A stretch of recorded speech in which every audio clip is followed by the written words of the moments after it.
welcome to Gender Forking, a Twilight Saga podcast. I'm your host, Lori. I'm Sam. This is our not first ever long distance podcast, but second ever. Third ever, actually. Third? Yeah, because we lost 2 episodes of the first season and redid 2 of them. We only lost 1. Yeah, I like to black that out of my memory. This is like the first time we have the proper technology, I feel. Totally. I just recently bought a microphone. Stephanie Meyer announced Midnight Sun, and I immediately bought a microphone so that we could start recording and finish Twilight before Midnight Sun comes out, so that we're adequately prepared to read it. So thanks to our patrons for sponsoring this episode, because without you, we wouldn't have been able to buy Lori a microphone. Yeah. So exciting. I need to unpack the fact that Midnight Sun is coming into the world before we talk about anything else. For context, it's Saturday, May 9th. Stephanie announced on Monday... The 4th? The 4th? Yeah, May 4th. So we're 5 days into this new world. Yeah. And it's really something. It really is a new world. I did not think that it was going to be Midnight Sun. When I saw that countdown, I thought it was going to be something I wouldn't care about. I thought it was going to be something Twilight related because, correct me if I'm wrong, but I don't think she has the clout or like the following for anything else that it would be worth doing that dramatic of a reveal. I wouldn't have doubted her using like Midnight Sun clout to drop like a Host sequel. Yeah, I guess, yeah. That would be annoying. I know, like that's what I was expecting. And then I have waited literally half my life for this. Yeah, it's been literally half my life. I remember the devastation I felt when she put it on hold indefinitely. Mm-hmm. And like I, in that moment, thought maybe it would take her a few years to get over it and that she would be publishing it. And then as time went on, it was like, it's not happening. And then that really annoying thing happened where, what's the person's name? E.L. James released Grey, the Midnight Sun equivalent of the 50 Shades of Grey saga. And so that pushed it back even further because that just upset her even more. And honestly, even with her like kind of teasing it within the last year, when she had that interview and she was like, yeah, I wrote another chapter. Right, yeah. I thought she would do some more stuff like that to like hype us up a little bit before actually announcing that it was coming out. Like, in a world where Life and Death exists, and, like, where Life and Death came out in 2015, like, who knows what else she could have come up with in the last 5 years. Oh, yeah. She could have been like, I'm writing a sequel to Life and Death. It could have been anything. It could have been like, that Jacob and Renesmee. Oh, yeah. I would read anything. That's the annoying part. I kind of want that, actually. Absolutely batshit. I'm beside myself. I will never recover. I will never be the same again. This is the best thing that's happened to me all year. Absolutely. Also, there's a lot of talk going around. We've been saying it online. Other people have been saying it online. This is a really great time to donate to the Quileute Tribe's Move to Higher Ground campaign. So Stephanie Meyer, Some Entertainment, all that whole conglomerate has never given any money to the Quileute Tribe, even though they use their name and image and sort of their stories in the saga. If you would like to write that, I mean, we discussed, and a lot of people are discussing either, matching donations or donating even more to the Move to Higher Ground campaign in tandem to buying Midnight Sun, if you're going to buy Midnight Sun, or any other merch that goes along with it. Yeah, personally, I'm trying to donate exactly what I spend on any Twilight related purchase. So like the book, our patrons know that I made a huge purchase at a comic book store within the last few months because they had a lot of Twilight merchandise from New Moon. And so matching the ridiculous amount of money that I spent buying merchandise from like 2012 into a donation, it also helps me keep my spending in check. We've talked about Move to Higher Ground before on the podcast and online. There's always a link, actually, in the description of our episodes, at least for the past couple episodes. And there is also a link in our Instagram bio and on our Tumblr. We've also, for the last couple of months, we have Gender Forking stickers, and 50% of the sales to those are going to Move to Higher Ground as well. So thanks to everyone who's bought one of those. That's pretty awesome. I'm really interested. I think, like, there's a couple of things that I'm thinking about in terms of Midnight Sun. We'll probably start every podcast from now on with an update about where Midnight Sun is at. Stephanie said that she's going to be releasing news along the way, like updates, announcements, stuff like that. Some big questions for me are, and this isn't dependent on Stephanie, this is dependent on the state of COVID-19, but are we going to get a midnight book release in August? Yeah, I don't know how fast we'll be able to get it. I'm definitely going to pre-order it. Amazon says that it's going to be delivered on the day that it's released, but they're also, I mean, there's like conflicting messages about what their shipping is going to be like for the next, you know, inevitable future. So, because they're focusing on basic needs shipments of like toilet paper and stuff like that, which makes sense, obviously. Midnight Sun isn't a basic need. Right. It feels like a basic need to me. Essentials only. I wonder if we're going to get merch. Yeah, I'm sure there'll be something. What I've been thinking, I mean, I feel like we've been speculating randomly on the podcast for this whole season about like a Twilight Netflix series, but we also talked about a Midnight Sun like series, and like, what if this gets turned into a series? Here's the thing, I will lose like, my mind. The Twilight Renaissance has been going on for quite some time now. Yeah, it's been like at least 3 years. Yeah, and then I think it's honestly picked up because of like TikTok. True, yeah. Like, I think that's really pulling in a lot of people that are maybe not yet like watching. I think a lot of people are going back to the movies. I don't think as many are returning to reading the books. I like have friends from work that I know are not Twilight fans who get Twilight TikToks on their For You page and like send them to me all the time. It's having a moment. I feel like we might get something bigger out of this than just Midnight Sun. What I'm curious about is if we get merchandise. We all know what Twilight merchandise looks like. It looks like it was born in the time it was born. It looks like early 2010s, like horrible, like the design, it's bad, like Hot Topic stuff. It's Hot Topic t-shirts, like before they were at all cute. Yeah, like they're not good. I'm wondering if there's the possibility that we could get actually good merchandise out of this. I can't fathom what it would be. And it's almost like I don't want to put hope into the fact that it might look good because the book cover is not great. Go off. Like, let's talk about the cover. Okay. I like the pomegranate. I don't need hands to be there. I also think there could have been a better picture of a pomegranate. I think I personally, with my iPhone 6S, could take a better picture of a pomegranate than the picture that they included. I feel like there's a lot of like the pith showing.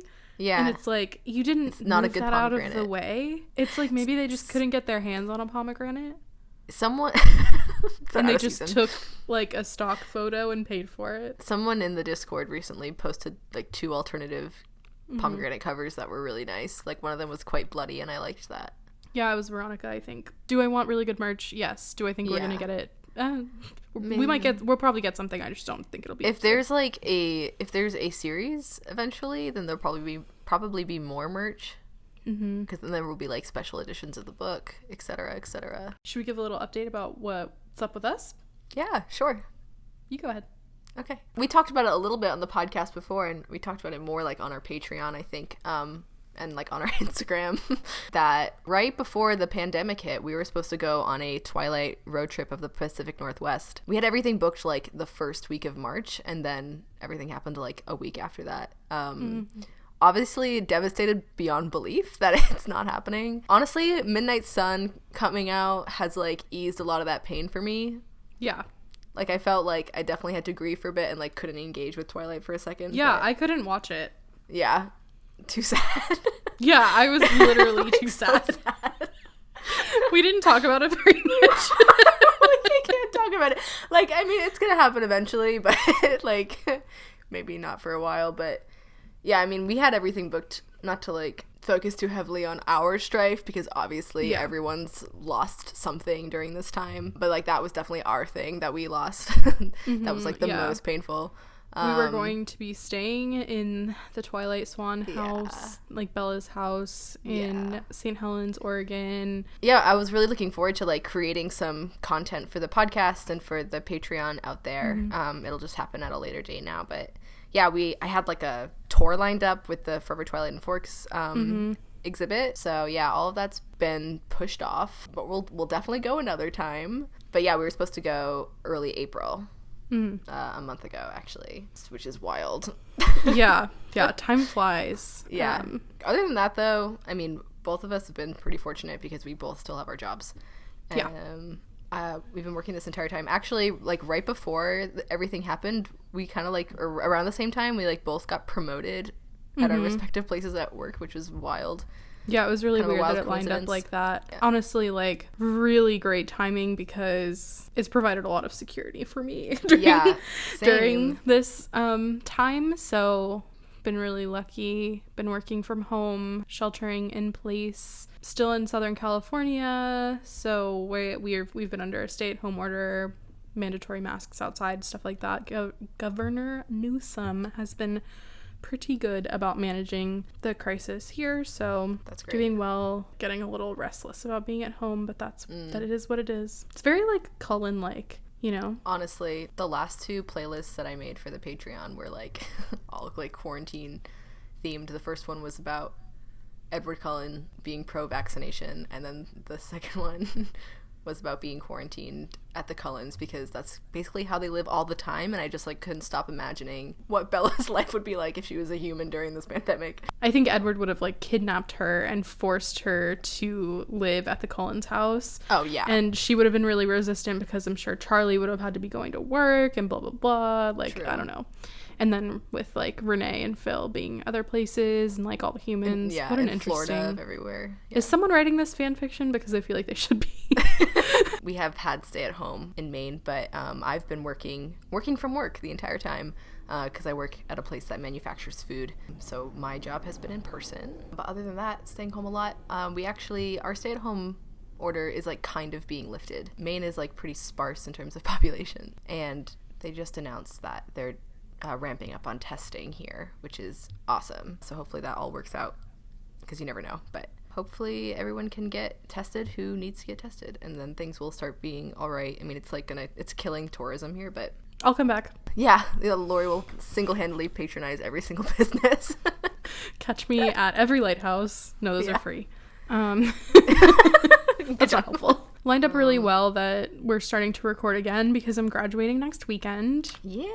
From home. Think about all the times that we have talked about being in grad school on this podcast. It's about to end. Yeah. It's been over for me for a while now. I'm just like an adult who is not in school, which is really weird. Yeah, can't wait for that to be me. I have literally like one more thing to do, and it's make some edits to my thesis and then submit it to our publishing company at school. So that's really exciting. My cap and gown is here with my hood. What's your thesis about? Oh, my thesis is called Queer and Trans Inclusivity in California State University System Women's Centers. It's about queer and trans inclusivity in California State University Women's Centers. Juicy. It's pretty exciting. I defended it already and it went really well, and that means I passed. So almost done, which means I get to devote all my free time to this now instead of homework. Another thing that I wanted to tell you, completely unrelated to everything we've been talking about, is that last night I had a dream that we were watching Breaking Dawn, but it wasn't like the Breaking Dawn that we know. It was like some weird kind of fucked up like version of Breaking Dawn that was probably influenced by, it had a lot of like Game of Thrones plot twists, like a lot of violence basically is what I'm saying. And I was so does Breaking Dawn. Yeah, it's true. I was loving it, but all I can remember now, like the only clear thing that I can remember now is that Renesmee was beheaded. And like in the dream I had like this clear image in my head of the Chuck Esme doll's head like wrapped in a blanket like in someone's arms. Oh my god. Which honestly, I would love it if that happened in the movie. And I think I'm gonna make a meme of like Arrow holding up Carlisle's head but just superimpose Chuck Esme's head under his my god hand. I watched a TikTok, I think it was a TikTok a few weeks ago, of someone who was talking about Chuck Esme, and like, I don't know if I sent it to you, but I should have, and how the docent at Forever Twilight and Forks that gave her a tour told her that the Chuck Esme doll was haunted, and that her socks used to be white, but that she breaks out of her little display case at night and walks around, and the bottoms of her socks get dirty. Stop. No. And that, like, things are moved overnight and stuff. And I was like, I'm so scared That's the worst thing I've ever heard. At all. But it was, I was just shook to my core. Absolutely wild. Let's do the Forks cast. Today, the Forks cast. It is 81 degrees and partly cloudy in Forks. It's going to rain coming up next week, Monday through the following Monday. But this weekend looks like partly cloudy, pretty good weather, into the upper 70s and 80s during the day and into the 50s at night, which is actually really similar to how it is in San Diego right now. Pretty nice. Wow. And by nice, I mean I hate it, but it's fine for everyone else. For today's episode, we read chapters 12 and 13 of Twilight. That's Balancing and Confessions. I want to say chapter 12 is the cutoff point of where Midnight Sun ends. Yes, I think it is. The part that we've been exposed to already. Oh, that was the other thing I wanted to say about Midnight Sun. Do you think she's going to go back and edit? Like, probably. Heavily? Or do you think she's just going to, like, tweak it? I mean, I'm sure the bare bones are the same. Yeah. I've been thinking about that. I've been wondering, like, I kind of want to, like, I don't know if she's going to take down that PDF or not ever, but I want to, like, at some point, maybe not in the podcast, but, like, kind of cross-reference a little bit. I haven't read that in a while. Another thing, actually, remember, like, months and months ago on Tumblr, someone was like, hey, I think I found this full leaked version of Midnight Sun, and we were like, it can't be. I don't know if we ever talked about that on the podcast. I don't think we did, because, like, I think I just was like, it can't be Midnight Sun. So someone, sent us a PDF. No, it wasn't. It was like a link to a really sketchy website. It wasn't downloadable because I remember I wanted to download it to be able to, like, manipulate it a little bit better. It was kind of hard to click through. But it had definitely, like, it was the first 12 chapters of Midnight Sun from Stephanie's perspective. And then this person was like, this is the whole thing. Like, this is the thing. Yeah. This was before Stephanie came out and said that she was writing it again. Right. This was probably, it was like up to 2 years ago that this happened. Yeah. We were, like, kind of looking into it a little bit, but I don't think I really put too much effort into it because it seemed so far out of the realm of possibility that Midnight Sun would ever be a thing. So it'll be really, I did read that draft. Yeah, we could go back into our Tumblr and see if that link is still available. I would love to hang on to it, because I remember reading it and being like, if this isn't real, it's really good and I'm enjoying it. I don't remember if the person that sent it to us ever told us where they got it from, or, like, they didn't want to, like, make a Tumblr post about it and circulate it that way. They were just, like, trying to quietly be like, hey, have you heard about this?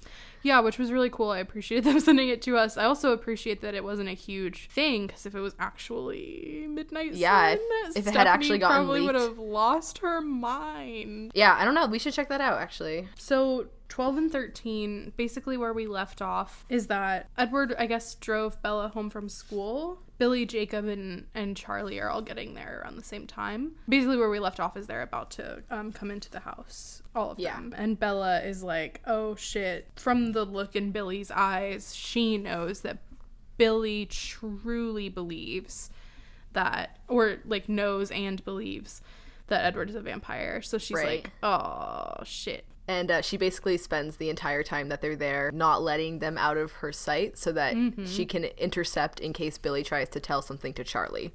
Yeah. Which he doesn't. Right. And it's also really interesting. So Billy and Jacob saw Edward kind of leaving quickly, but Jacob didn't know who it was because he didn't recognize his car. And so he's, like, trying to find out car. Yeah, he's like, I don't recognize. I know every single car in this town. Yeah. And he was like, that's a pretty nice ride he's got. You know, Bella's trying to avoid telling Jacob that it's Edward. And then he's nosy. He's flat out like, I didn't recognize the driver. I thought I knew most of the kids around here. And she just, like, nods. I hope you can take this as a compliment, but it made me think of you. Thank you. I can take that as a compliment. And then he like presses it. He's like, my dad seemed to know him from somewhere. And then he's like, so who was it? And then he laughs at her when she tells him. Just so funny. Jacob obviously doesn't buy into the same stuff as Billy. He's a little bit, like, sort of chagrined at his dad's antics that he doesn't believe in. There's some interesting dynamics in this household right now because there's, like, a couple reasons why they came over. One is their TV broke and they want to watch the game, but they're kind of being like, oh, we just wanted to see you. And then when Jacob lets that slip, Billy's like, oh, well, Jacob wanted to see Bella again. Yeah, it's funny. Throwing each other under the bus. Yeah. But then there's this other kind of reason that Jacob reveals is that it seems like Billy and Charlie haven't seen each other in a while, and they had a little bit of a fight or a falling out, presumably over Carlisle or the Cullens. Yeah. I thought it was really interesting. I didn't remember that conflict being recent. Like, I thought, like, I know that there was a mention of Billy and Charlie disagreeing over the Cullens, but I didn't realize, like, it seems like, you know, Jacob says Charlie chewed him out pretty good last time. They haven't spoken much since. Tonight is sort of a reunion. I don't think he'd bring it up again. They were definitely recently talking about the Cullens. Also, it kind of, like, plays into how much Charlie loves Carlisle.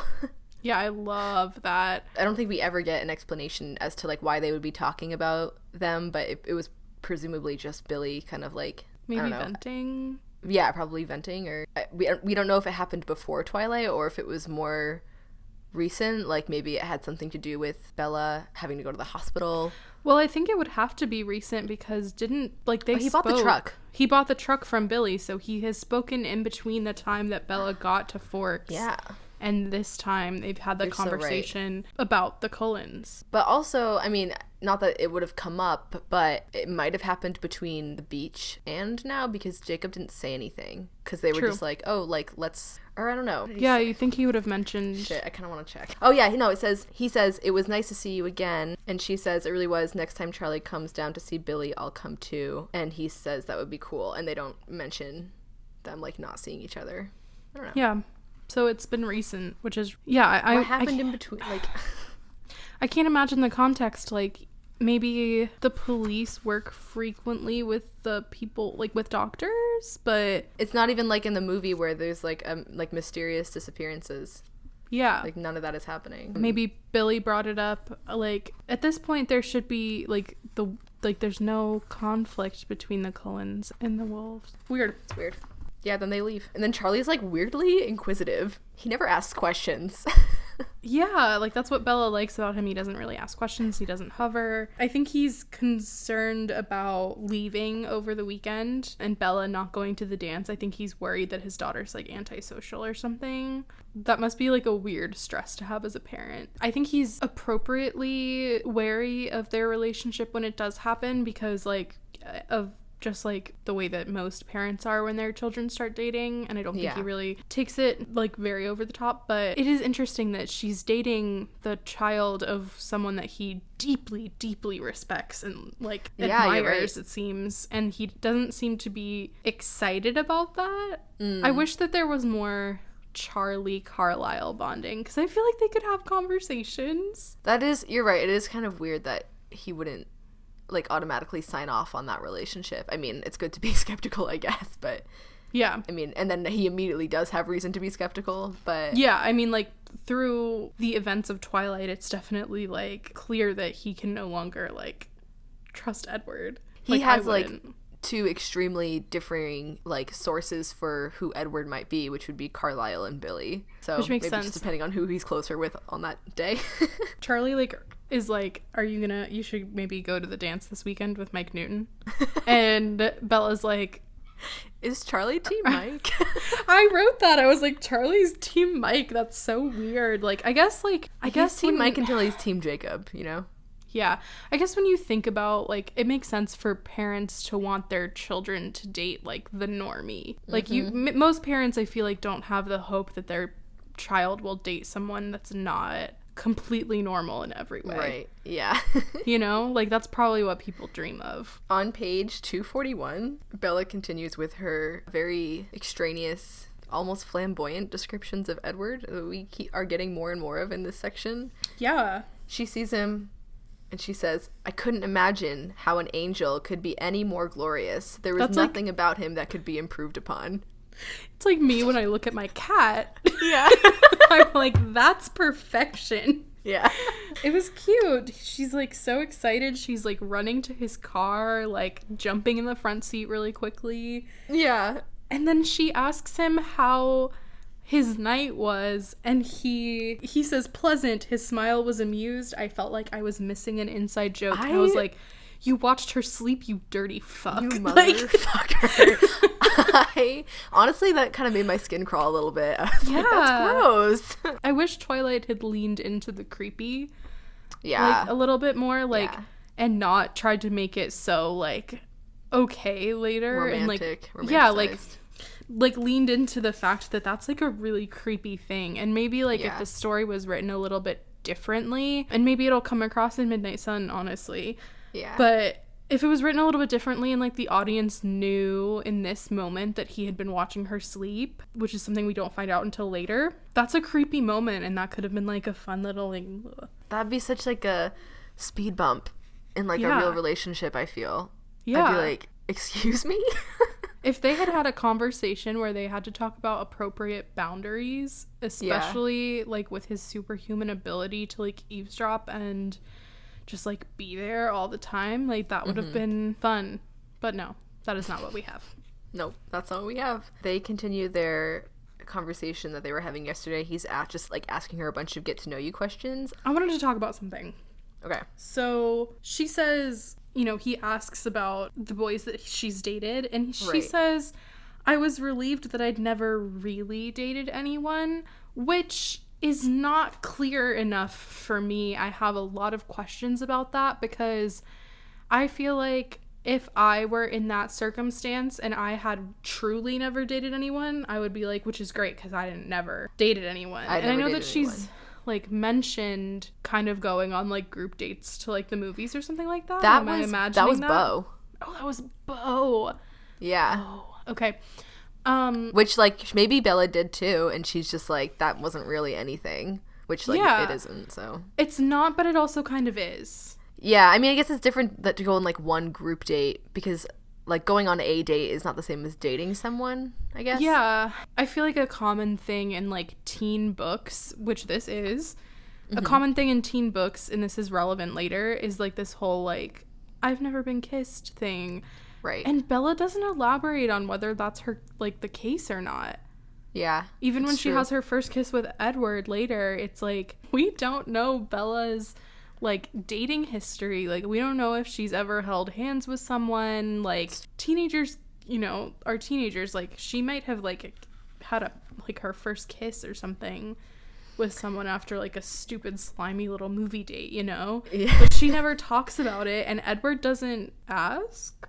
They're not explicit about it. And they're not really explicit about, like, Edward either. Yeah, we definitely don't know about Edward. Like, we don't know, like, he, you know, people got married really young in the olden times. Like, he could have, like, been courting someone, kissed someone, like, he probably definitely didn't have sex, like, we know that, but we don't get a lot of details into, like, what this dating history is, which I think is really, I just feel like Edward would want to know super specifically at some point. I mean, maybe it's not common or normal, or I'm not going to say normal. Maybe it's not common for people in relationships to communicate, like, their history explicitly, because maybe they're not comfortable. They don't want to, like, make the other person feel jealous, but I hate that, and I feel like, why not share exactly where you're at? Maybe not on your first... Maybe not before you've kissed. Maybe not on your second date, not before you've kissed or something like that, but you'd think eventually they would address that.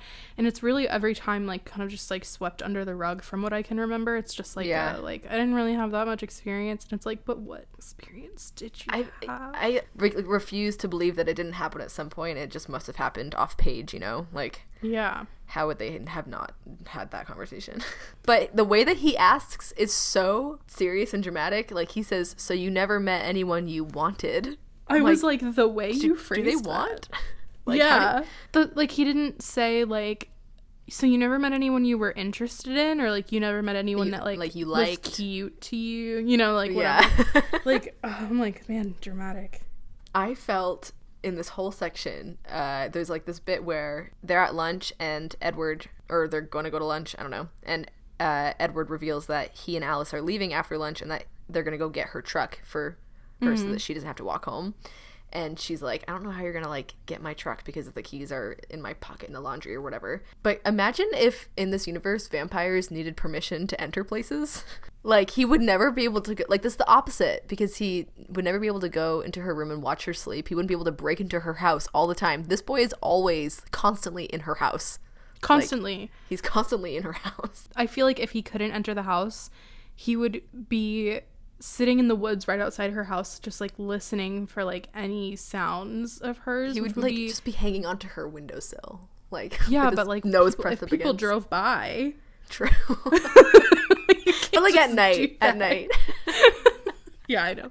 But like, God, I kind of wish that was the case because everything, but also just like, it's not. So there's a lot of lines in the rest of this chapter and the next chapter that are kind of like this, so I probably won't even like pick apart every single one, but there's a lot of like hot and cold here. They're talking about going to the Meadow, or to, I don't know if they're still going to Seattle at this point, I don't remember, but he's like, you could always cancel, you know, like he's like kind of pleading with her to like cancel, and it's like, you could also cancel, you dumbass, like if you really don't think you can handle it, just cancel it. And so much use of the word like fear and afraid, and it's used in so many different contexts. I don't know if that's just like a writing thing that's bothering me or what, but there's a lot of discussion of fear, and Bella keeps saying that she's not afraid of him, but then sometimes she is afraid of him, and then sometimes she's just afraid of losing him, and then she's afraid of like what he will think of her, and like all these different uses of fear that are really hard to keep track of, honestly. Yeah. Also, most of the time she's just trying not to be like persuaded by his beautiful eyes. Oh my god. Maybe just like Bella doesn't have the like, no, because she is so reflective and she's so good at like naming her emotions and stuff like that like she needs to find a way to distinguish between like not just what she's afraid of. Like I think that like she's clear that she's not afraid of Edward as like a concept. She's afraid of losing him. She's afraid of all this other stuff, like her perception and like being awkward and like all that stuff. But I think that's not necessarily like fear. I feel like this is something my therapist always says to me is like, is that something that normal people would feel? Like, do you think that's a normal amount of fear that you're feeling? Or do you think that's like something that's actually something, you know? Like, do you think that's anything? Or is it like, is that just how people feel before they go on a date with someone that they like? In Bella's case. I find I'm constantly asking myself that question of her. Yeah, you know? Right. Like, this is normal. I think it's normal. Yeah, I think that kind of the up and down is probably to be expected.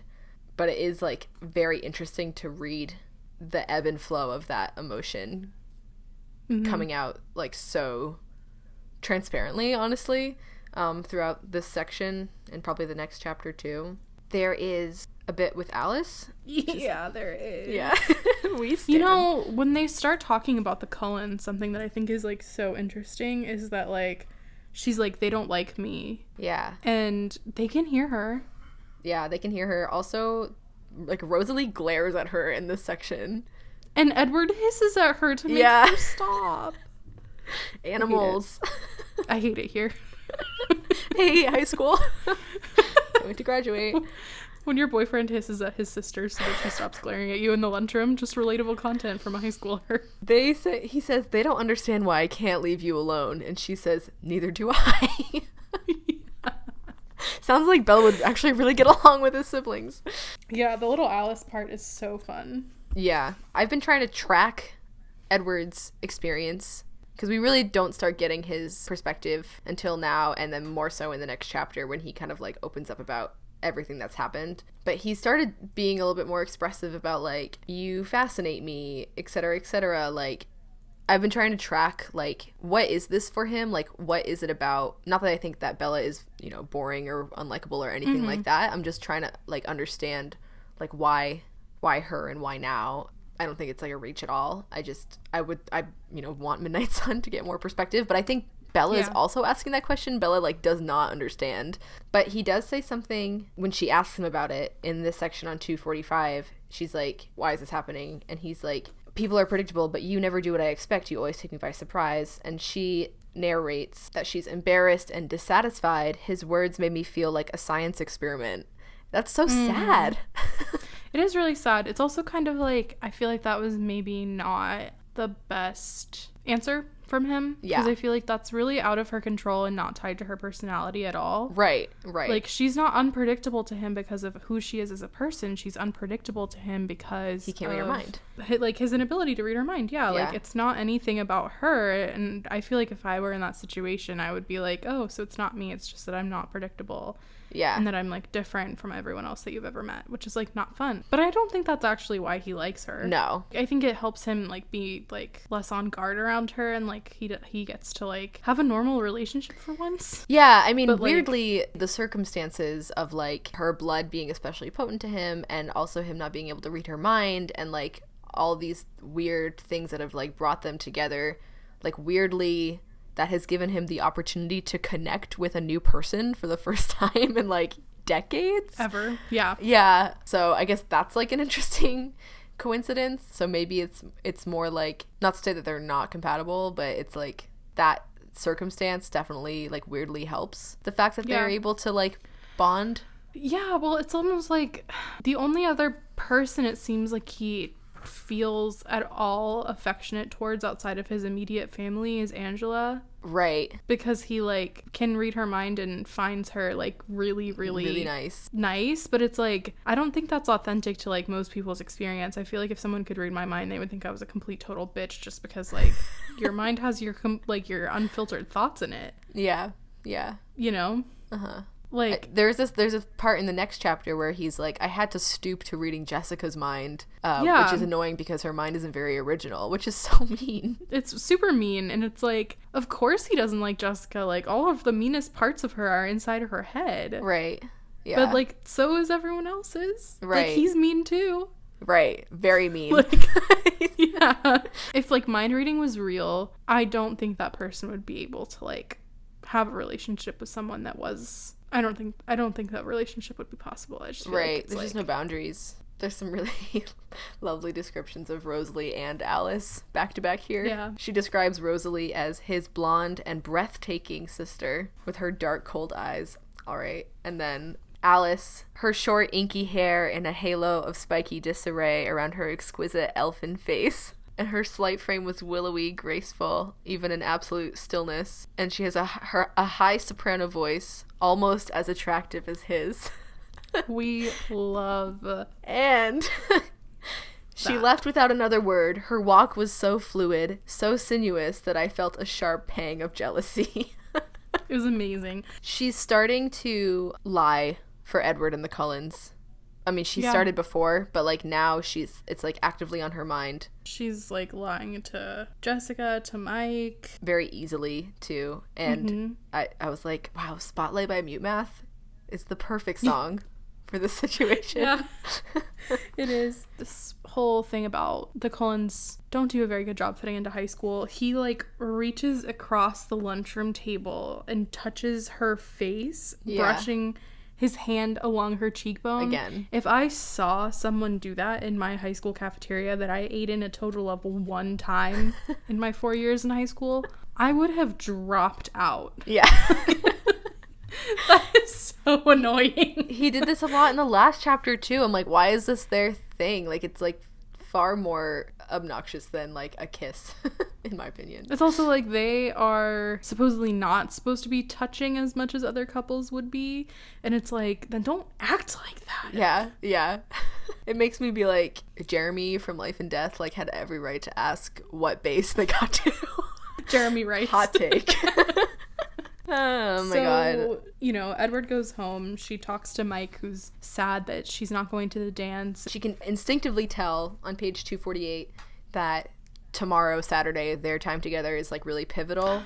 Like, something, it's gonna, like, change something. On page 251, she's also kind of, like, reeling about, like, she's, like, nervous for tomorrow, and oh yeah, this is where she takes the cold medicine to knock her out.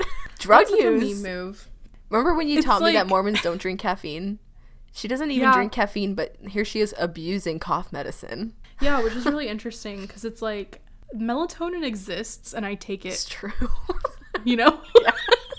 Like, I definitely used to do this though because I didn't know about melatonin. Okay. You can get addicted to it. You can, yeah. Absolutely. She says something interesting, which is that she can't cut him out of her life. And she says that besides, since I'd come to Forks, it really seemed like my life was about him, in italics. That's not untrue. Yeah, it's not, but it's also like, whoa. Like, read your Pride and Prejudice collection on the lawn more often and hang out with Jessica. Yeah.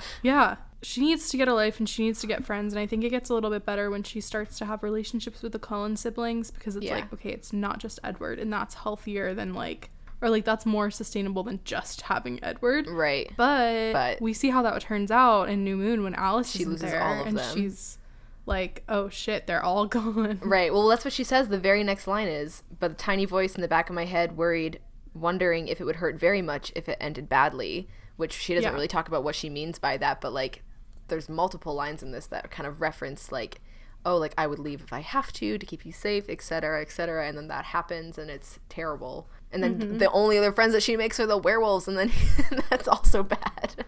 Or ends up being difficult. Shall we talk about this outfit choice? Okay, so this she outfit. Wakes up in the morning. The morning that she has already stated is going to change their relationship forever.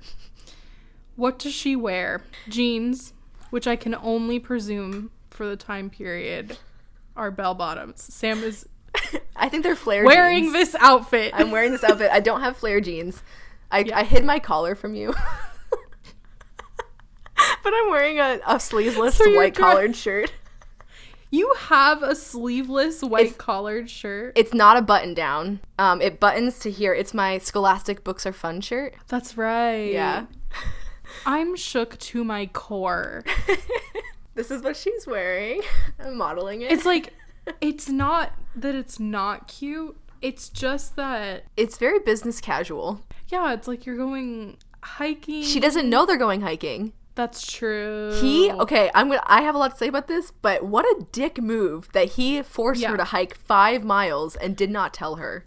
I literally wrote that I would have broken up with him if he did that to me. That's such a bad date idea. Like, that's like almost like a trope. It's like if someone springs something like to action adventure on you and you like are so unprepared, like that's such a bad time. Yeah. And like he's met her, right? Right. Like, she's a disaster. He should have prepared her. She said, luckily I wore my tennis shoes. Yeah. Which probably aren't even good enough I wear for 5. Birkenstocks every day. Right.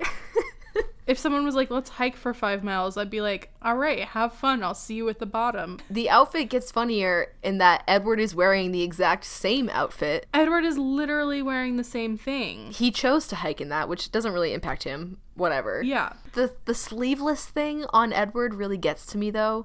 Sleeveless button down on and collar on men, that hurts. Where did he buy a sleeveless button down white shirt?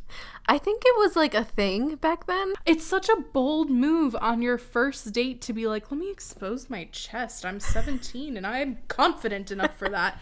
Like, what? It ends up being the perfect outfit for him to expose the sparkling planes of his chest in the sunlight in the meadow. You're right. Of all the colors, why did Stephanie say tan? It is like, for the sweater. She's a huge khaki thing. She does. But also, I don't understand it. Like, you know how you and I dress the same on accident all the time? Yeah. Like, they're so on the same wavelength. Like, it is like huge, honestly, just like huge lesbian energy that they've started dressing the same. It's not every day that you can cosplay Bella and Edward at the exact same time, but today is one of those days. Today is one of those days. This is probably like the most pronounced fashion choice of all of them. Khaki skirt has got it for me.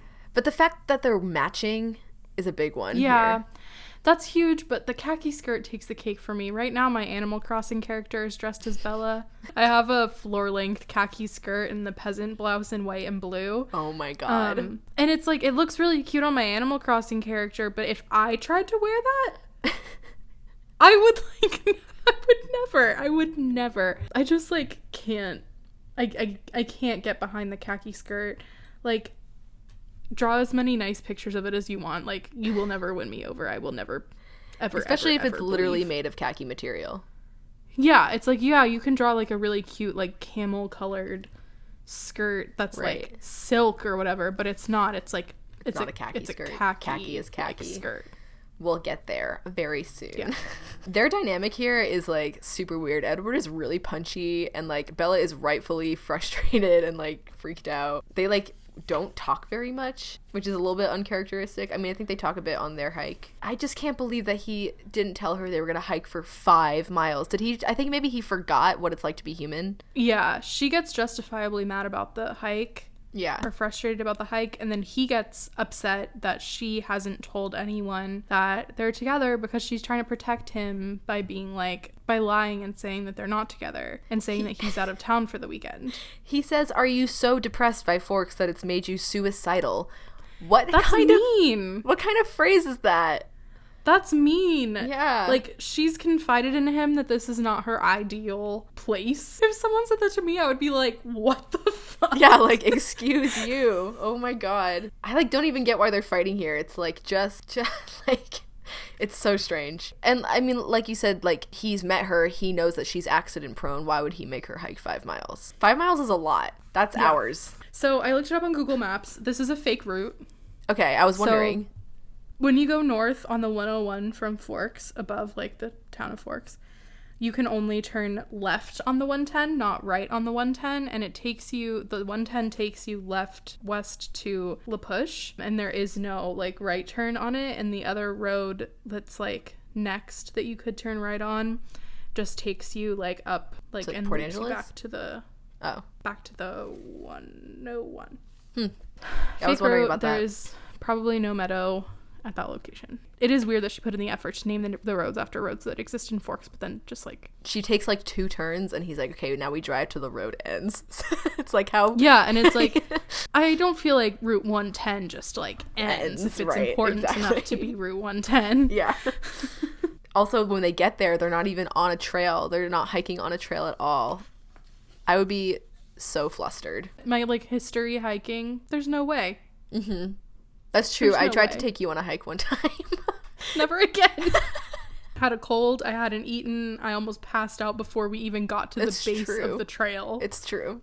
And I spent the time that they were hiking laying down in Sam's car trying to regain my ability to be a human being.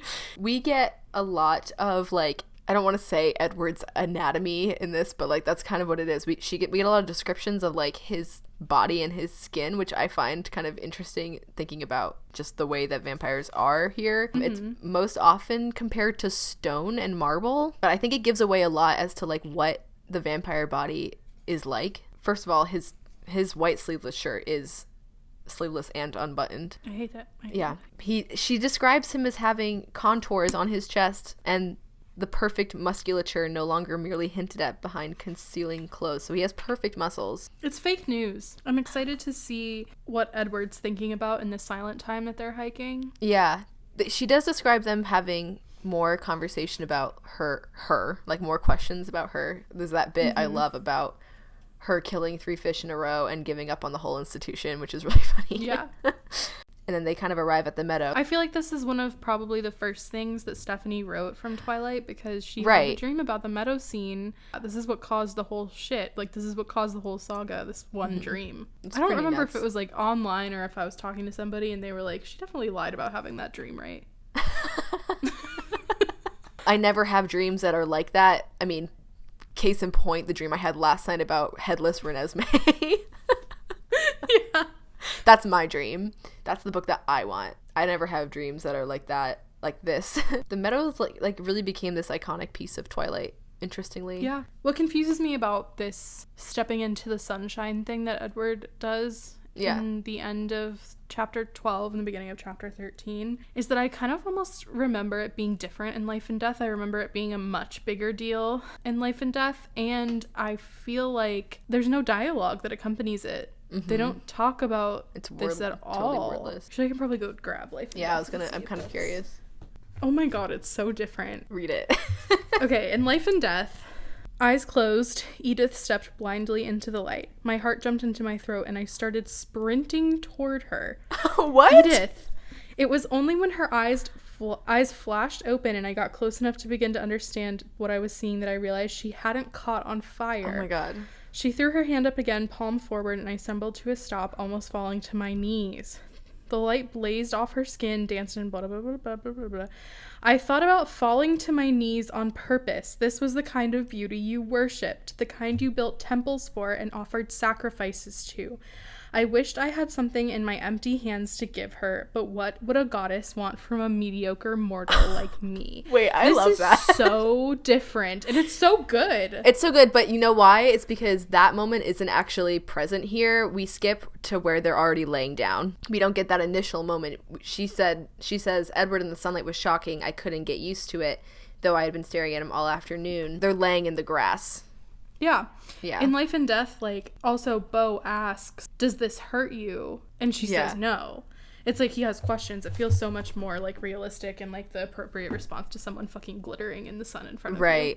Right. Especially when all of vampire lore says that vampires can't be in the sun. I feel like I would have asked that question, like, a long time ago, especially anticipating some vampire showing me what happens in the sun. I'd be like, wait, are you gonna die? Like, am I being punked right now? Yeah, like, are you good, homie? Yeah. Like, so yeah, they're in the meadow, and oh wait, we have to do the love at first bite. We got carried away. Oh, right. I've prepared the love at first bite for today. This person is 35. Okay. The picture is a man inside a screened porch pointing at an alligator that is outside of the screened-in porch, outside by a pond. And the bio is... Are you in the outfield? Because you're an angel. And the song is Take Me Out to the Ball Game. Wow, a one-dimensional character. I didn't have much to work with. Wow. It's Phil, the minor league baseball player. It is Phil. Stepdad. Yep, Bella's stepdad. So, wow. Swipe left, swipe right? I would definitely swipe left on that. Because I don't like dating profiles that involve animals in that way. Like, it's like pointing at a fish or like an alligator. And I also don't like sports. So unless he's like supremely otherworldly attractive, but even then probably not. What if he looks like he does in the movies? What does he look like in the movies? I don't know. Like 2 seconds of them. Oh my god. What if Renee and Phil met on a dating app? I bet they would. They must have. Where else would they have met? I mean, not that they like... I mean, I don't think Renee understands technology enough to have a dating profile on the internet in 2006, but yeah. I think it's realistic that nowadays they would meet on Tinder. Anyway. Cool. Yeah, so now I guess we're moving into chapter 13, which is called Confessions. Yes. This is officially No Midnight Sun territory until... 3 months from now. August 4th. So excited. So we get more here of how Edward's body works. She describes his skin on the first page of the chapter as white despite the faint flush from yesterday's hunting trip. So from that we know that when vampires feed, they like some of that blood like is in their skin, like going through their veins or something. She describes his skin when she's touching it as satin smooth, cool as stone. And then, perhaps most disturbingly, when he smiles, his teeth flashed in the sun. Do his teeth glitter? Or are they just, like, white? That or they're just so white that they reflect light, I guess? And then also, she's kind of, like, running her hands over his arm, following the faint pattern of bluish veins inside the crease at his elbow. So obviously he has veins, but, I mean, the movies would say otherwise, but bluish veins is, like, veins that have... blood in them. Yeah. So it's like presumably the blood of the people of the animals they drink exists in their body. You'd think that would increase their body temperature. You would think. Temporarily, at least. I mean, it doesn't make sense, really. No. That like they would be less pale. I guess I can get behind that, but their blood is blue in the body because it's not exposed to oxygen, and then it turns red. And so, like, or purple or whatever, when it's in the body, I don't know. When it goes into someone else's body, what happens? What happens when you have a blood transfusion? I don't. No idea. I guess if they're sinking their teeth into an animal and the blood goes into their teeth... and doesn't hit the air. Is that how it works, though? Or is it going down their throat? If it goes down their throat, I guess, like, maybe the first bit of it is red, And then, like, anything that gets out here is red. Yeah. But, like, maybe the part that just, like, the bulk of it would stay whatever color blood is when it's inside the body. Yeah. But that's not how it works when people take blood, because the blood that is drawn is red the second it comes out. I don't understand science. So, well, maybe I'm just thinking of the wrong thing, because I think maybe because there's different blood in your veins than the blood in your arteries. I think maybe one of them is red. I'm again speaking about something I have no idea on. I have no, because one of them, I mean, oxygen circulates through your body in blood, and oxygen is what turns it red, and I think that happens in your arteries and not your veins. I could be completely wrong. I have no, but I'm not going to stop and do the research right now. For sure, definitely not. Either way, it is interesting that Edward has blue veins. Yeah, it'd be really It's a sign of normal humanness. So this whole chapter is like a long conversation. It really does end up being a turning point for their relationship. A lot happens. They get a lot of clarity, or especially Bella gets a lot of clarity about where Edward's head has been at this entire time. They end up like basically declaring that they're in love with one another. And we kind of understand where Edward's coming from in this a lot. Yeah. But with that same sort of ebb and flow of like fear and not fear, and anger and not anger, and then understanding. There's a lot of these like iconic lines of Twilight that are happening in this chapter, between like the "as if you could outrun me," everything about me invites you in, as if you could fight me off. There's this kind of conflicting couple of lines here. So, I mean, we understand from what he says that it's a predator thing that he invites her in, like his voice, his scent, the way he looks invites her in, and we kind of get that in the last couple of chapters. We were talking about the conflation of thirst and sexual desire, for sure, and how like they're not separating those out a lot, especially not Edward. And there's a moment here at the top of 263 where he's really close to her, and she says she should have flinched away from his unexpected closeness, but I was unable to move. His golden eyes mesmerized me. And you could read that as either, really. Like, I mean, there's a moment where just then she leans closer and he has to run away. So he says that he's the world's best predator, but then there's another part where he's talking about how most people avoid them because they seem so alien, which is like the exact opposite of what he just said. I feel like it's not their physical characteristics that keep like the rest of the Forks high schoolers away from them. Yeah. It's their shitty ass social skills. Right. And like maybe Edward's just misinterpreting the way that other people treat him as like, he's like, oh, like we're repulsive to them. And it's like, no, your siblings are dating each other. Yeah, and it's you're just fucking weird. Yeah. Like, and you're quiet, and you make people uncomfortable. Like, that's not you being a dangerous alien creature. Like, I don't think people react to them in the way that Edward projects onto them that they will, because I think it's just Edward hating himself. Because it's like, Charlie is not afraid of Carlisle. True.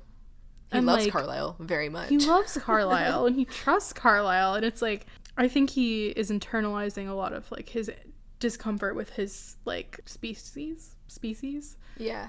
Like, in thinking that people are afraid of him. I don't think they're afraid of him. Yeah, I thought that was a weird kind of two conflicting statements. I guess I could see it being different from like afar, like if you saw this person from afar and maybe those powers don't work on you, but if they're like right in front of you, maybe it, the scent, everything, like if all those things are working at once, it could be overpowering maybe. I don't know. Jessica, for example, is attracted to the Cullens and thinks they're beautiful, but I think he fails to take into account the human aspect of like not crossing each other's boundaries. Like, maybe it is more dangerous for people when the vampires show interest in them, but it's like Jessica would never like walk up to Edward and like put her hand on his neck or something like that. Like, it has to be reciprocated by him. It would be funny if their power was so strong that it did cause people to fall all over them all the time. They wouldn't be able to go to high school if that were the case. Yeah, that would be hilarious. Yeah.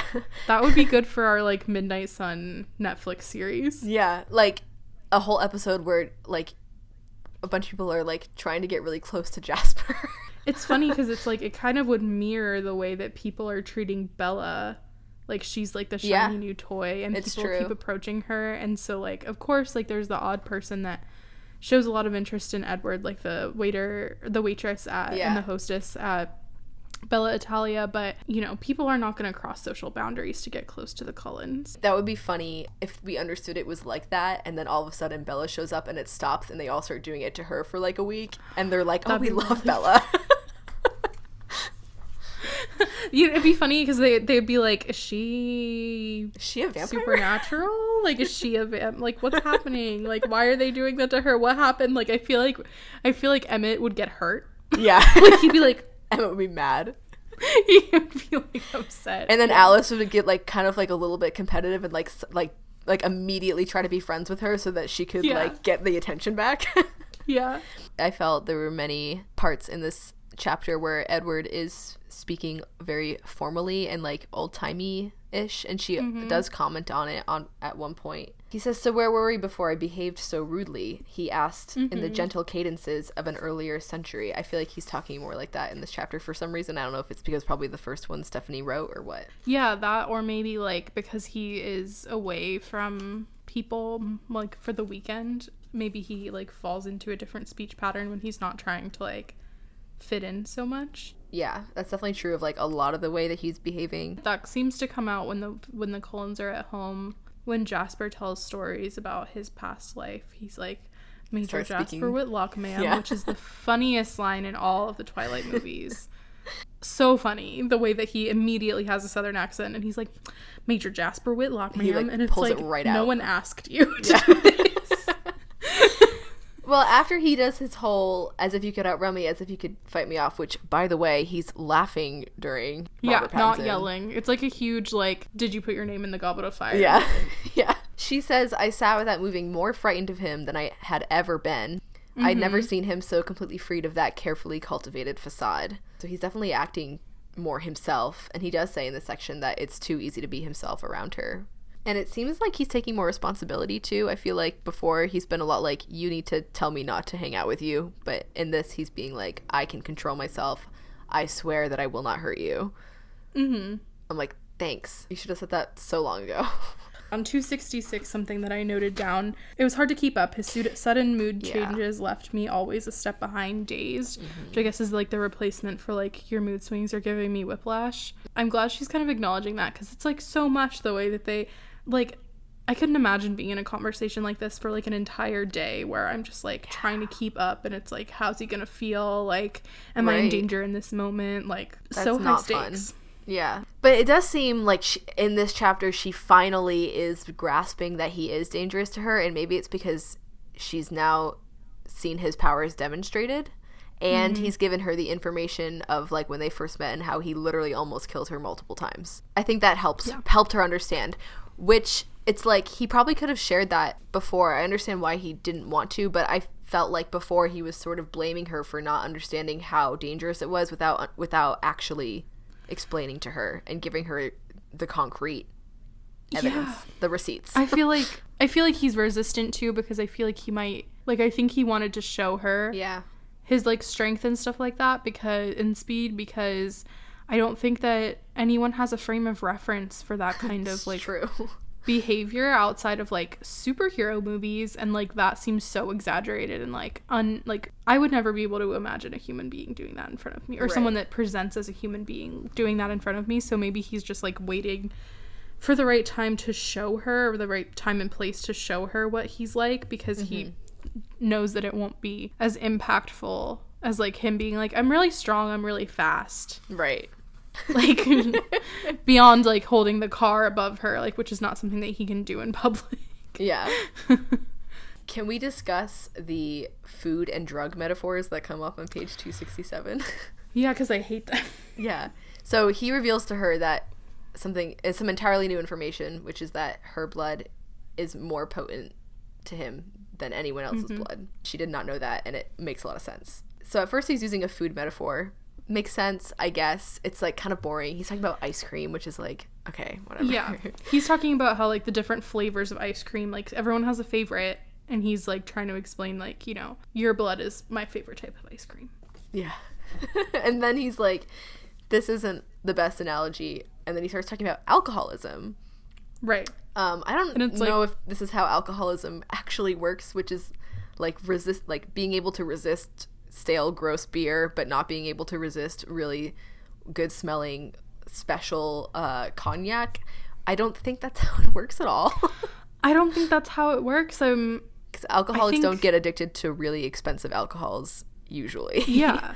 I mean, I'm sure the smell thing probably is accurate for at least if like I don't think it has to do with like the quality of it. I think it just has to do with the presence of the smell. Yeah, it just seems so irresponsible of Edward, who's probably never had a sip of alcohol in his life. It's true. To say, you know, alcoholics, to Bella. Yeah. Someone who's never had a sip of alcohol in her life. Who's that metaphor helping? Yeah. The and reader? Then definitely like the 13-year-old readers, yeah. Yeah. I mean, Mormons also don't drink alcohol, right? Yeah, so it's like Stephanie? Yeah. What the fuck? Like, yeah. I'm confused. I think maybe there just is no good metaphor, and he's trying, but he does a really bad job. And then he admits to doing a bad job, and he says, maybe I should have made our alcoholic a heroin addict instead. It just becomes more and more and more and more irresponsible. It's also just, that's so disturbing. Like, that's such a dark comparison to draw. Yeah. Also, it's not an addiction, because it is more like food. It's more like water, really. It's more like if you needed wine to survive, but if wine didn't make you drunk when you had it. Blood doesn't fuck you up like alcohol does or heroin does, so I don't think it's fair. I think water is the best comparison, and maybe just like most people have never been so thirsty, like because most people reading Twilight have never to water. Like lost access to like any drinking water. Yeah. So like I think we just don't understand what thirst really feels like. True.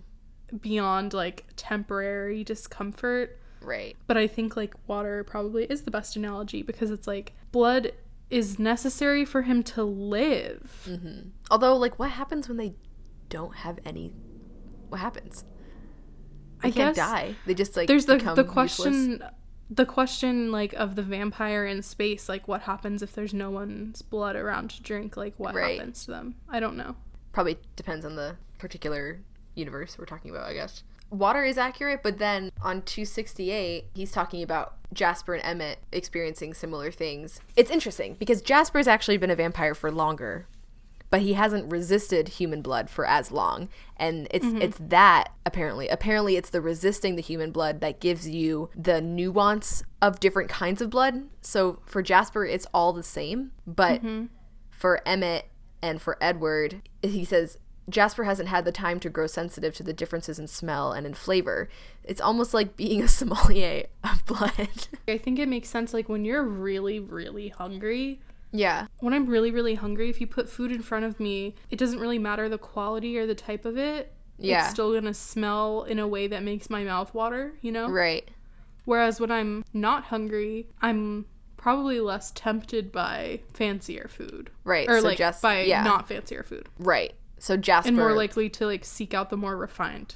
Yeah. Or not refined, but maybe the thing that I prefer. Right.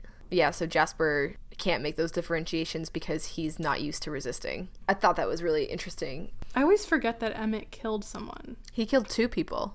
Yeah, killed the people that he had that experience with. And so, from what I remember in Midnight Sun, and it's been 2 years since I read it, from what I remember, Edward, like, confides in him this problem, and Emmett's like, you're gonna kill her.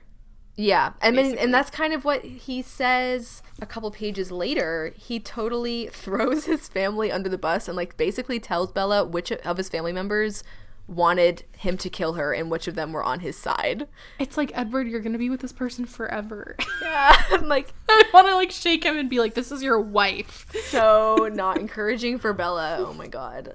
On page 269, they're discussing, like, the context of when they met, like, really changed whether or not he killed her upon first meeting her. And she was like, so, like, if we met in a dark alley or something, as if, like, if they met in a dark alley, he would have killed her instantly. I thought that was an interesting callback to, like, when she was in a dark alley in Port Angeles. Yeah. Probably not intentional at all, but... Probably not. That's a trope. It's like, that's where violence happens. Right. It's interesting that he does say too, like, even in the context that we met, it took everything I had not to jump up in the middle of that class full of children. And he stops abruptly. It's interesting that he talks about it in that way, because he definitely, it comes to this like superiority complex that he has over the rest of the people at Forks. He calls them children. He's also not, like, I mean, he has the experiences, but he doesn't treat Bella like she's a 17-year-old. It's true. Yeah, that's kind of weird. Because she's, like, mature and whatever. The way that he refers to them as children, I'm like, and what are you? If that's really how he feels, does it feel like if we had to pretend to be in kindergarten?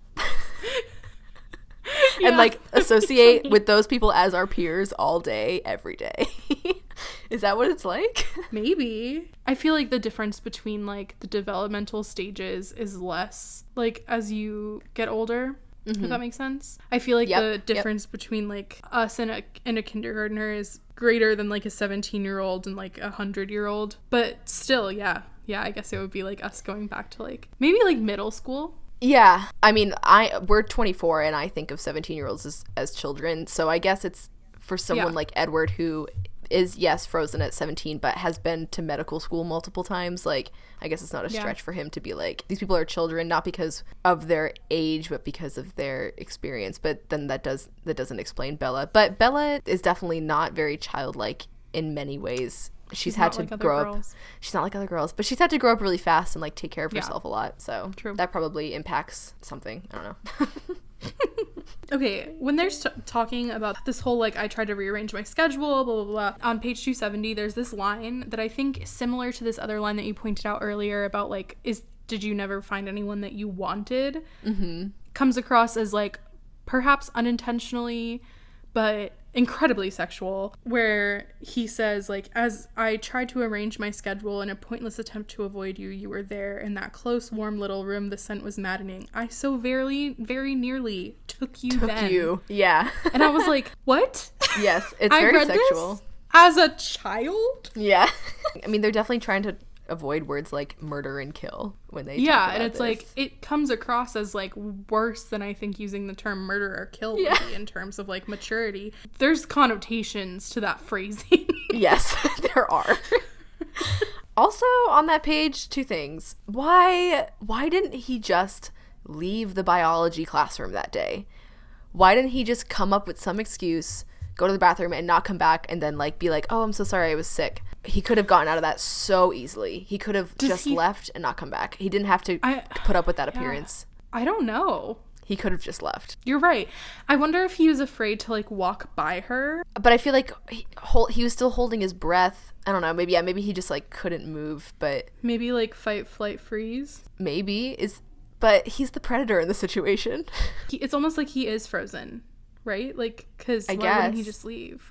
Maybe he's just stupid. Yeah, I don't know. I mean, the sort of like official stance would be that he is staying to keep up the appearance of being totally fine. And it seems like he takes pride in being able to do that because of the way he describes wanting to come back after being in Alaska. Like, he wants to prove it to himself that he can handle this. So it seems like maybe that's why, which is irresponsible. Also on 270, he is talking about being in the office, basically trying to switch his schedule, and how and Bella realizes that Miss Cope could have died also. And she says, poor Mrs. Cope, I shivered again at how close I'd come to being inadvertently responsible for her death. I'm like, sweetie, that would not have been your fault.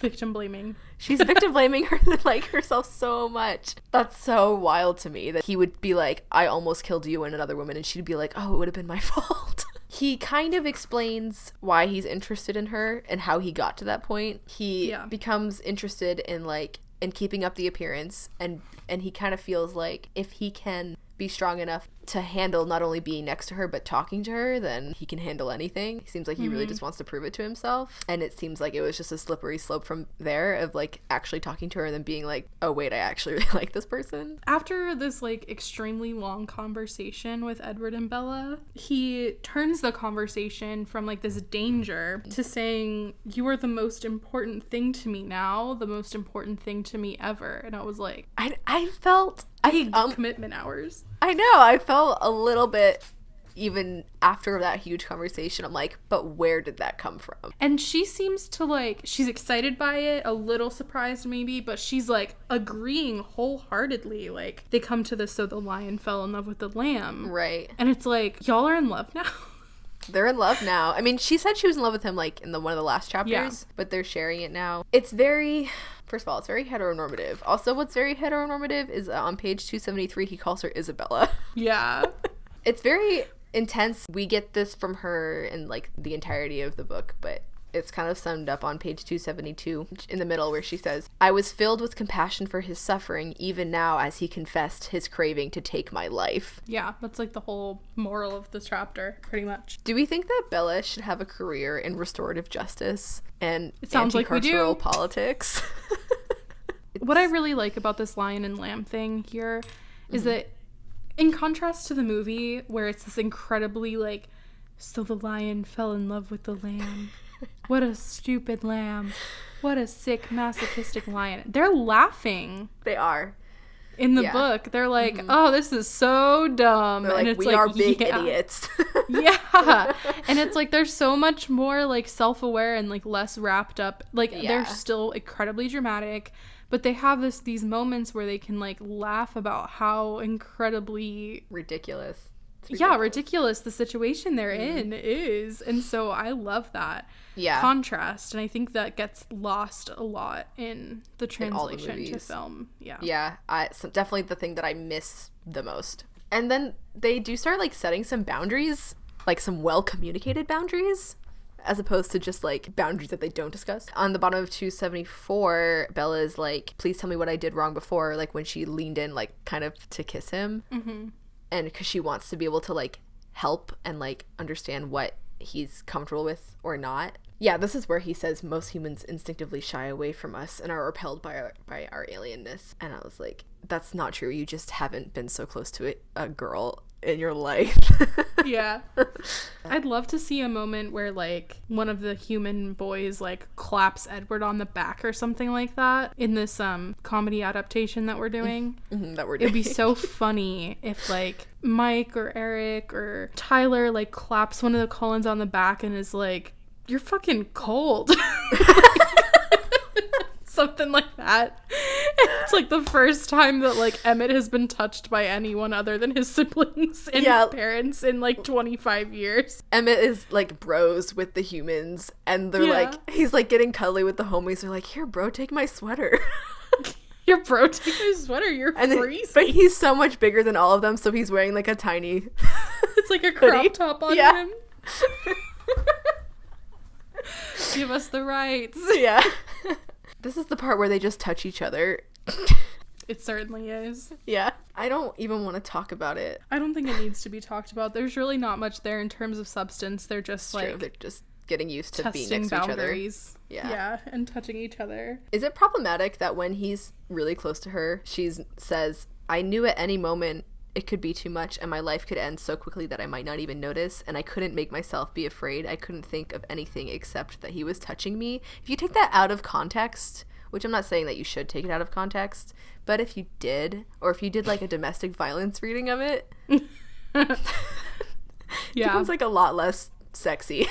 Totally. I think it's interesting, like there's a lot here that can be read from like a trauma lens, and like the way that they're attempting to set boundaries is really interesting from like a consent lens, like to see the way that they're like vocally communicating about consent in a way that most, and like consent and boundaries and like touching and kissing and like what's too much and whatever, in a way that a lot of fictional accounts of relationships do not address. True. So I think there's some positives there, because it's like, that's great. That's a great lesson. That's a great lesson. For sure. To have conversations about intimacy before it occurs so that you are prepared for people's boundaries. But then this other lens of like, she's in danger. She's separating it from him as a person because she knows he doesn't want to hurt her, but he is capable of hurting her and has come close to it in the past. And like, that's, it doesn't matter what his intention is if he's acting violent towards her. And like, it's like this loss of control. That's like something that people frequently like talk about in terms of like their abuser goes into like a different headspace when they're being violent, and it's like they don't mean to, they don't want to, but they just lose control, and it's like that interpersonal understanding of violence also ignores like the larger systemic issues that create it, and like issues of control and any psychological abuse that is happening in tandem, which it probably is, almost definitely. Like, definitely a lot of comparisons have been made to that, to Twilight, but it's so hard to do that because it's not in the same context, but it exists in a world where that context does exist. Yeah. And it exists in a way that it might be, like, these things might be taken out of context and perpetuate those ideas, or romanticize those things in the people who are reading it. I don't know. I think maybe the interesting thing is like what outsiders think about Bella and Edward's relationship, and you get that a tiny bit with Mike, who says like he looks at you like you're something to eat, I don't like it, and it's like other people are picking up on the dynamic between Bella and Edward being not typical, and they're not sure what to make of it, and no one really goes as far as Mike does into this like there might be something ominous here. They do touch a little bit in this section on how this is new for both of them, and how the hungers they are experiencing, is the word they use, is foreign to them and new. And it's for Edward. I think Edward, in the last episode, we were speculating that maybe he doesn't know how to parcel out the thirst from the sexual feelings. He doesn't know which one he's feeling, but it seems like he's starting to here because of the amount of humanness that he's experiencing. Also, they're like touching each other, they're having this really intense conversation, and I just want to bring it back. I just want to ground us in the fact that they are dressed the same right now in a tan sweater. Well, Edward's not wearing his sweater anymore. Oh, that's right. They're wearing sleeveless shirts. So much better. Yeah, they're wearing sleeveless shirts, which is much better, much sexier. So sexy. One of my favorite Edward lines of all time is on page 279, where they're going to go back and he's going to run with her through the woods, so it's going to be a lot faster. And he says, "Come on, little coward, climb on my back." It's kind of like a hold on tight spider monkey line. Yeah. This is where she gets to see his like super speed and like witness it for the first time, and she gets really nauseous, and it's like, you dumbass, what did you think was gonna happen? So she's like almost vomiting, and then he's like, "This is a great time for us to have our first kiss."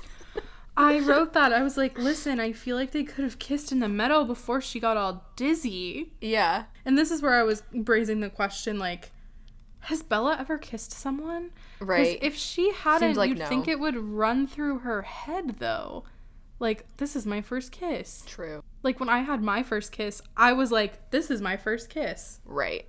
Edward is, like, so beside himself for the rest of this chapter. This is the happiest we've ever seen him. Also, it's funny, because after the kiss, like, she's like, should I back up? And he's like, no, it's tolerable. And I'm like, yeah, what everyone wants to hear after their first kiss. It's tolerable. Right. Well, she's just had this like kind of pretty normal reaction to kissing someone that you like, but more than what maybe both of them bargained for in that moment. And actually felt like that was really well communicated. I mean, in the movie that happens and he flings himself away from her very dramatically, and it's like, honestly, that's traumatizing. Yeah. But here in the book it happens and he just kind of like firmly moves, like stops kissing her, and then she offers to move away, and he's like, no, it's okay, it's tolerable. They drive back. Friends don't let friends drunk drive. Another really good Edward line. It's a good Edward also line. Are you still faint from the run, or was it my kissing expertise? First of all, it was probably your first kiss, so it was probably from the run. Yeah. Yeah. I love Edward when he's happy and like making little jokes. When they joke about like Bella doing laundry and he's like, don't fall in. Yeah. And like stuff like that, it's like here. It's so fun. It's like their relationship is much more fun than people give it credit for. You can see why they like each other and like want to be around each other. Yeah. It's not just this like supernatural pull or like the mystery. It's like they can be themselves around each other. We stand. We love it. We love them. Should we plug something? Oh, yeah. Let's plug. I actually made a list of things that we could plug so that we wouldn't sit here like dumbasses and be like, what are things in the world?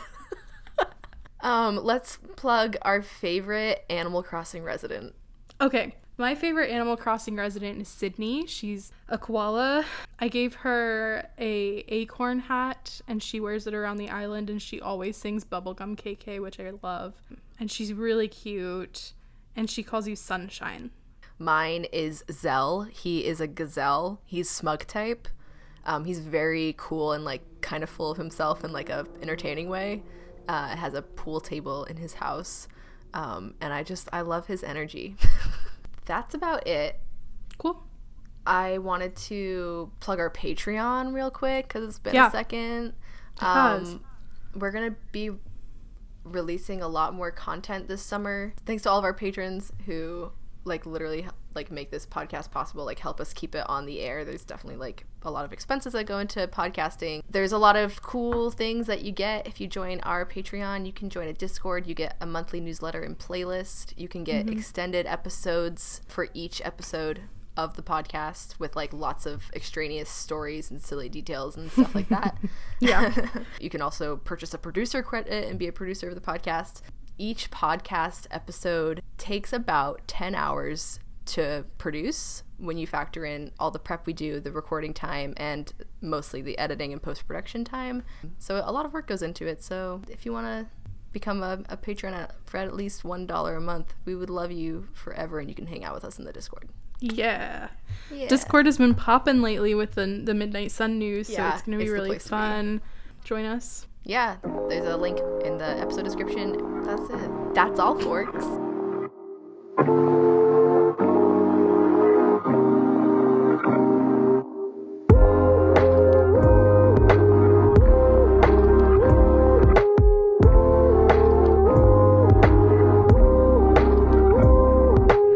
Thank you for listening to Gender Forking. All of Season 1 is now streaming. To stay updated about the podcast, follow us on Twitter and Instagram at genderforking. For more Twilight content from us, you can follow our blog at bowlingshirtbellas.tumblr.com. For other inquiries, email us at bowlingshirtbellas@gmail.com. If you're interested in supporting the production and maintenance of this podcast, head to patreon.com/genderforking. The music you are hearing is from O Lucifer.